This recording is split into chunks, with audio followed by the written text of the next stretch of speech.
हम तो भगवान शिव को मानने वाले हैं, इसलिए जहर भी पीते हैं और फिर भी जीते हैं। असं वक्तव्य राज्याचे उपमुख्यमंत्री देवेंद्र फडणवीस यांनी नुकतेच केलं होतं आणि या पाठीमागे त्यांचा उद्देश फार महत्त्वाचा होता। त्यांना राज्यातील जनतेला कमी शब्दात बरंच काही सांगायचं होतं।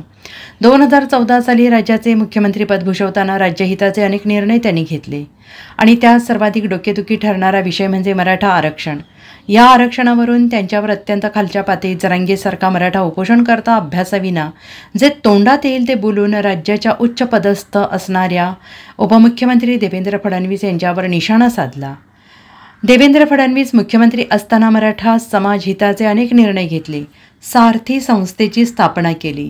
सारथीच्या माध्यमातून मराठा तरुणांना स्पर्धा परीक्षा, व्यावसायिक कर्ज अशा अनेक योजना अंतर्गत मराठा समाजाचा सर्वांगीण विकास साधला।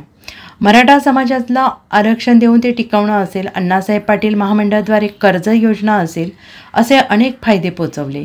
असं असताना देखील शेवटी याच समाजाचा उपोषणकर्ता मनोज जरांगे कशा भाषेत बोलत होते हे महाराष्ट्रातील जनतेला ज्ञान आहे, ते वेगळं सांगण्याची गरज नाही।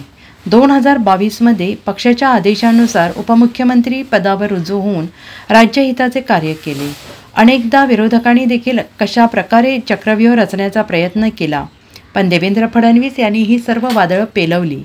राज्याचे मुख्यमंत्री आणि उपमुख्यमंत्री पदाची शपथ घेताना देखील स्वच्छ निर्मळपणे त्यांनी माझी कामे निष्ठापूर्वक आणि शुद्ध बुद्धीने पार पाडले असं आश्वासन राज्यातील जनतेला दिलं आणि त्यांनी ते शब्दाला ते जागले सुद्धा।